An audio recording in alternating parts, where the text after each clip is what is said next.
yarn lovers, it's Gary and I'm coming to you from Vancouver, Canada. So welcome. Today is Sunday, May the 10th, 2020, and it's Mother's Day. So I want to wish everyone a happy Mother's Day.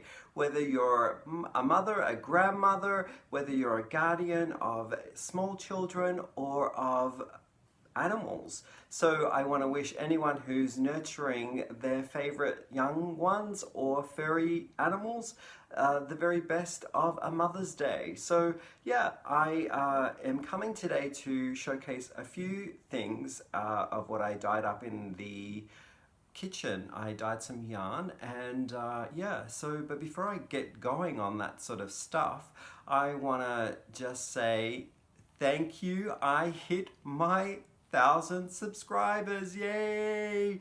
Thank you so much, Fibre friends, for joining me, and I have a couple of call outs to recognize in getting there as well. So I just want to touch base on that as well. So thank you. I just wanted to let everyone know that I contacted my mum and we did a Skype date yesterday because in Australia it was Mother's Day yesterday, and today's Mother's Day here in this time zone. So Mum's doing very well, and she's in a very small community of Australia, and they don't have any records of COVID in their community. So that is great to know that she's well and truly safe there. They are practicing their safe distancing and all those measures where they're at home and they have all their stores and I guess their event places are closed up as well. So, but she's doing well.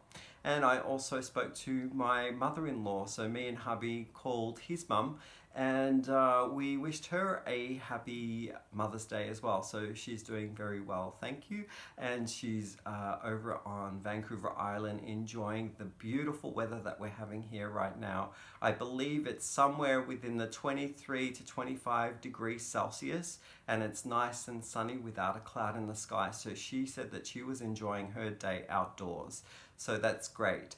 Yeah, I hope that you've contacted your loving mother and also wished her a great happy Mother's Day. So yeah, getting back to what blew me away from Wednesday when I uploaded my last video, I was like showcasing all of my, I guess, fibre wares and my crochet and knit and talking about my intentions for this podcast with my yarn dyeing in the kitchen and showing the results. But I was in a couple of chats over the course of the few days that followed on, and I just wanted to say some thank yous to people who shouted me out or had joined me since joining their lives. So Sandy from Crochet A gave me a shout out, so thank you Sandy, my neighbor from Nanaimo. So she's got a great channel. I'm going to link hers down below, so if you have not visited Sandy at Crochet A, please go ahead and link to her channel. Madonna Ballard, she gave me a little notation in her large long list of shout outs and recognitions for the fibre community to also enjoy, so thank you Madonna. I also have a very special shout out as well to some live chats. So I've been enjoying and keeping my sanity with fibre communications with fibre friends, and I've been joining a couple of lives that have been, I guess, broadcasted over the last couple of days. So I've been enjoying Ross's from Smells Like Yarn. He has a Twitter live that happens, I think, Monday to Friday in the hours of 8 and 9. So I occasionally will drop in and visit, and we talk yarn, and he's got a great group of friends there that I've had the pleasure of meeting. And I also have been going to Granny Dee's. I love Granny Dee. Holy smokes. Hi, Granny Dee, how are you? I'm glad that you got your beauties and they arrived safely. So Granny Dee and her Squirrel squad. I'm going to link all of these down below in the description box. I want to give a big shout out and say hello to all of the Squirrel squad. And I was also in Rebecca's from ChemKnits live the other day, and I really enjoyed getting to learn a little bit more about where I can buy bare yarns. And she had a couple of cook-up dyes happening, which was very thrilling, and she was using some food dyes, so they were wonderful results that I saw with her experiment live. And I have to give a huge shout out to Crystal from Bag O Day. I was in her live, happened to kind of like see that she was jumped in there, and I guess she doesn't do much of an announcement, so I do have my bell turned on for Crystal, so I saw her going in and I jumped in there and was just sort of like regularly sitting back like all the other 500 of us who were joining in on her podcast and asking her questions, and lo and behold, she mentioned me. So big shout out to Crystal. Thank you so much. I love your channel, Bag O Day. Everyone has heard about Crystal, but I'm going to link her down below as well. I really appreciate that shout out, and so does hubby as well. So yeah, I think it all started with the Bod Squad's 23 questions, and we enjoyed it so much we're going to do another one, but we're not sure when and what kind of questions we're going to answer. So maybe some of you guys can come up with some ideas for us to answer, and we'd love to partake of I guess, answering those questions. Yeah, so I think I've covered everyone that I want to say send a big thank you to, but also to all of the new subscribers and those who have been with me for a while and have been great in commenting and enjoying the content that I bring forth. I want to say a big thank you to. So with all that being said, I am going to get stuck into some yarn and what the results were for Wednesday. I had a late night again, into the wee small hours. We have a very small kitchen, and I want to say that a chunk of time of maybe 6 hours is needed to be used for setting up, dyeing, and then clean up. So in the middle of the day, it doesn't make any sense because we need to use the kitchen, and so I kind of start always later in the evening around say 8 or 9 o'clock, and it brings me to like 4 in the morning. So this also was not an early finish as well for me at 4 in the morning. So I really enjoyed some of the things that I have to showcase, and again, like the results are always surprising. So some hit the mark, some were kind of surprises that I really wasn't intending, but I'll showcase them here. So you may recall that I did some cream cotton or cotton cream from Loops and Threads. It was a white color way, and I had done these.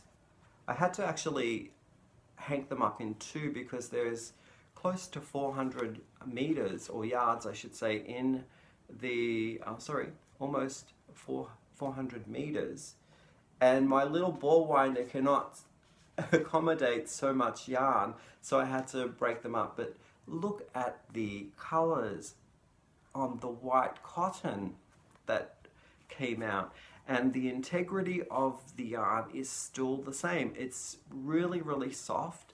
There might be a little bit of a I guess stiffness to it, but honestly I think after a few washes all of that stiff rigidness is probably gonna wash off.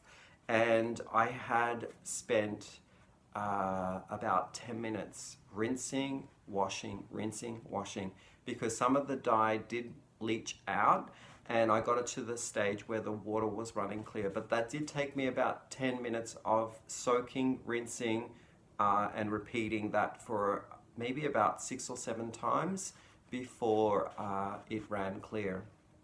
But these were the experimental colors that I did with most of the yarn that I'm going to showcase. Is a scarlet red, and I had some yellow already dyed into this hank that I had of the cream cotton. And as you recall, it was the Aztec gold, so that still is in there. And I speckled black. So those were the only three colors that I mostly used in the experiments that you'll see. So they worked out really, really nice. So I know that Sandy at Crochet A has, she's allergic or has reactions to wool, and she asked whether I could dye cotton, and you can dye cotton. It just needs a lot of rinsing.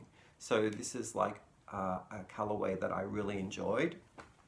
And then going on with cotton, I did these three actually, which were the ones that had the Aztec gold from last time, and I was going to over dye it again to get a stronger pink.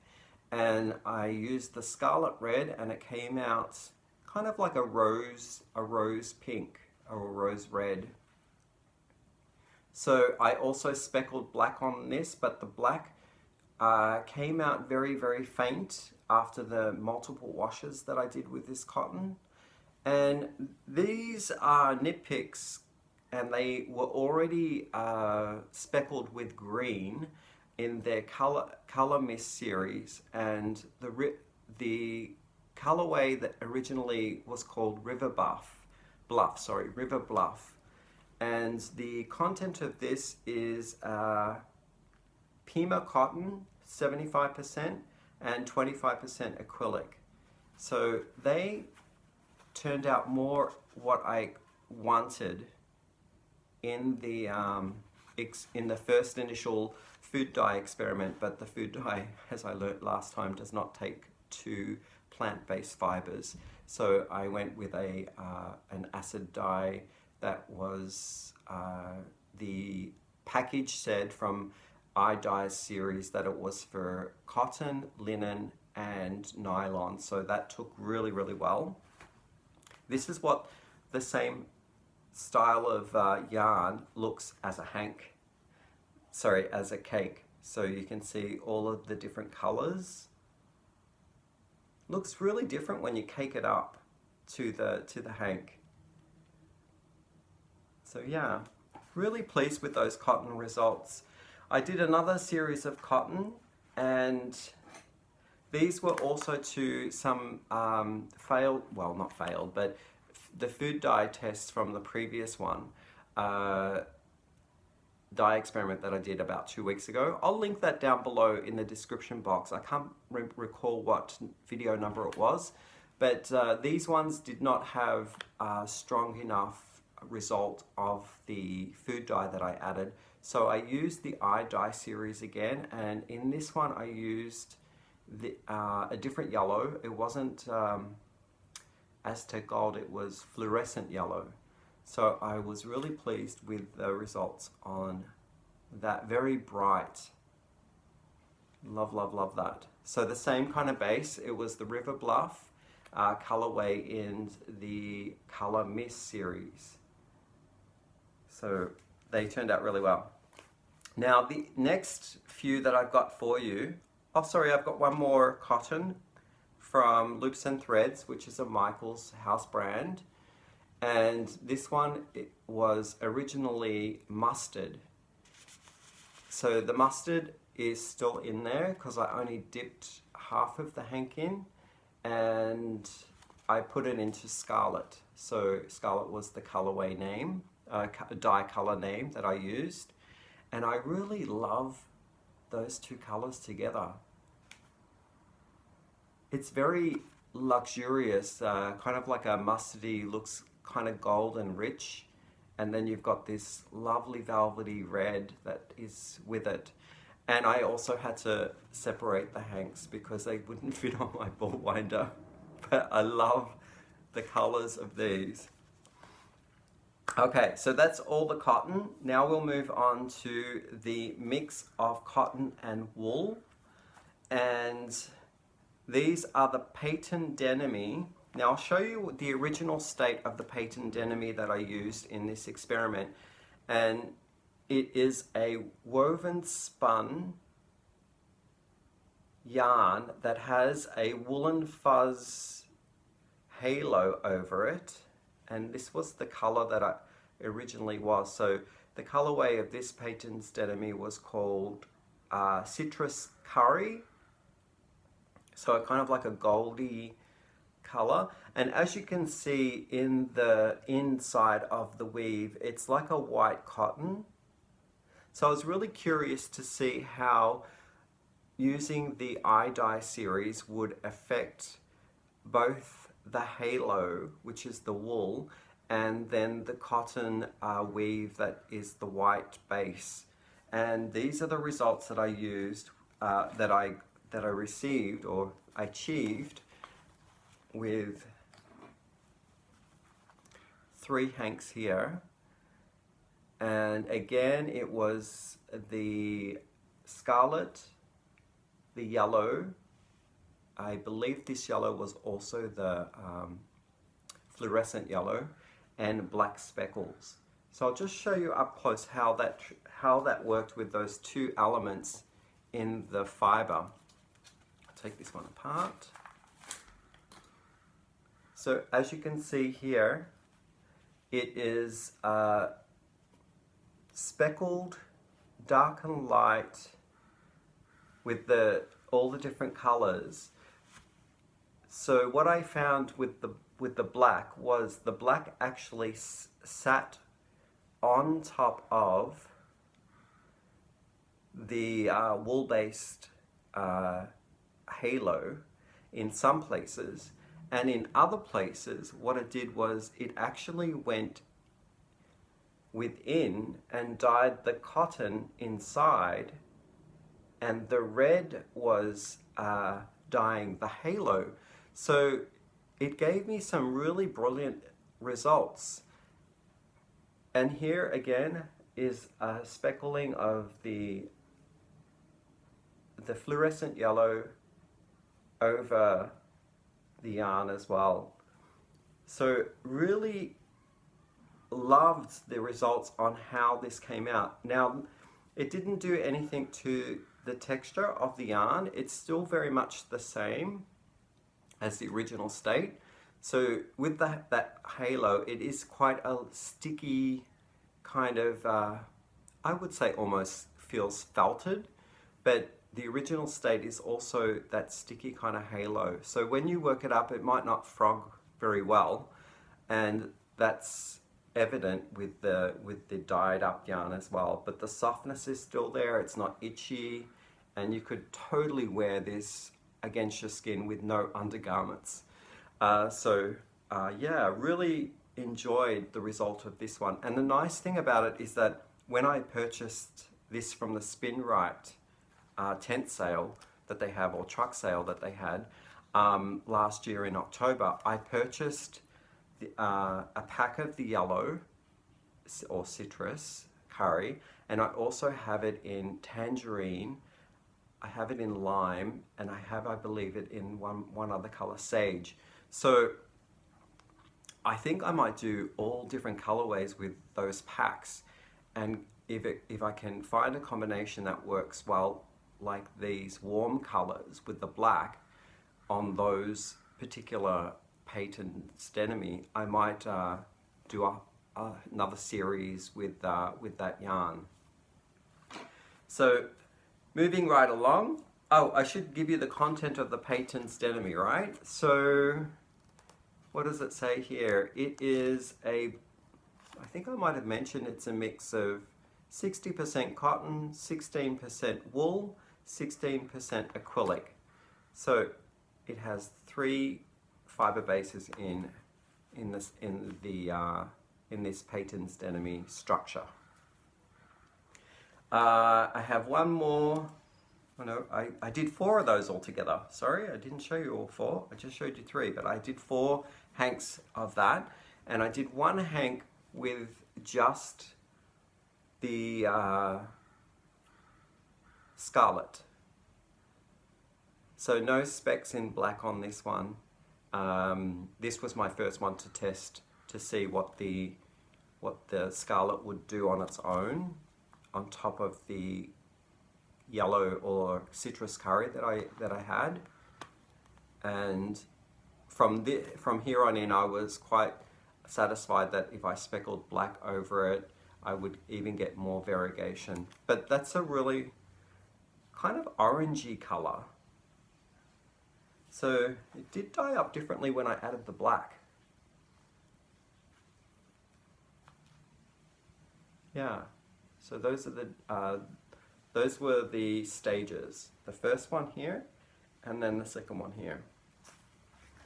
And I have two wool-e's. Now these ones were also used in the last experiment, and I found that they were a little flat, so I put them again in this experiment, and I added to them the grey for this one, and a little bit of, I believe I mixed a colour of the Scarlet Red and a little bit of the Cobalt Blue. So I kind of made a slight purpley colour with greys. And I attempted to sprinkle the yellow in this hank here, so you see a little bit of the fluorescent yellow poking through. So yeah, those two worked up really well. I like them together as well. And even if I mixed them, I don't know whether they would work. They're kind of in the same family palette of warm reds and, I would say, rosy colors, like a bouquet of flowers for Mother's Day. It's very nice. So yeah, those were I think I have 15 skeins that were all completed, and some results were I was very surprised with, and some I'm very happy with. So yeah, I guess that's all I have to showcase for my dye results. There is one thing that I want to also ask. Guess what came in the mail? My Knitcrate subscription, my April. So this is what I got. It was their luminous, so their luminous, I guess, theme that they were on for the month of April. And I kind of saw this being showcased on other people's YouTubes, and noticed that there were 3 colorways. So there was like a diamond silver based one, there was this one, and then there was a red one, so I think it was called Ruby. And I was thinking this colorway is called Lapis. I was thinking I'll wait till I receive what it is I get and take a look at it and think whether I could use it in a project, or whether I would, you know, be drawn to the yarn. And I have to say, it's not me. So even though it's glamorous and beautiful and sparkly and the color is dreamy, I don't think I'll be using something like this. So I'm going to put it out to people who live in Canada, only because cost of postage. If you are a Knitcrate a subscriber, and I know what's coming for the month of May, and that's why I joined up with, in particular, to get the Knitcrate that's coming next month. If you want these ones and want to swap with me your May, which is this month's subscription box, let me know. My email address is down in the description box, so you can reach out to me and we could do a swap. It will just come in a pack like this. I won't be putting it into a box or anything, just to keep the cost down for shipping. And I would have opened it up to anyone in the world, but what I've noticed with Canada's shipping prices is that they are quite expensive once they get to go outside of Canada. Within Canada, it's reasonable, but they seem to double up when it goes further, even into the United States. So yeah, let me know whether you would be interested in something of a swap. So I'd love to do that. So I also want to let people know that coming up in this month, probably later in the month, I haven't quite been prepared for my 1,000 subscribers, but I was thinking of doing a bit of a giveaway, and I still need to collect all the various types of yarn that I want to do for a giveaway for reaching 1,000. And yeah, it was just phenomenal. I would not have ever in my dreams imagined that I would be saying those words, saying the fact that I have now got 1,000 of friends online. I mean, who would have thought that? I did not ever in my wildest dreams think I would get there. And it did happen pretty much overnight. So give me a couple of weeks, I'll put some things together and I'll give a giveaway just to say thank you for all the support, and it will be open to... So way to keep it suspenseful, Gary, as soon as I'm about to give details about this giveaway that I'm going to put together, to say thank you to all those subscribers who have joined me and reaching that milestone, my memory card decides to get full and cuts out on me. So I'm sorry about that. I've come back, I've cleaned some space, and I just want to say, yeah, it's going to be open worldwide. One lucky person will be the winner, drawn from the random comment picker, and I'll organize all of the rules, whatever, but you must be a subscriber, and you must be an adult as well. This is open to adults, to wherever you are, what they consider legal adult age. So I think in Canada it's 19, and in the States it's various ages throughout the various states. So yeah, and you might see some of these beauties being collected and bundled in as part of the giveaway. So yeah, stay tuned for that. I'd be happy to share all of this love that I've been doing in the kitchen with one lucky winner, with everyone intentionally, but or I would say if I had the finances to, I'd love to share that with everyone who has joined me, but yeah, that's not going to be possible. But yeah, I want to say thank you again and happy Mother's Day for this very special day to all the mothers out there in the world. And I want to say thank you as well for liking, subscribing, and joining me on my fiber yarn based journey. And I will see you in the next video. Bye for now.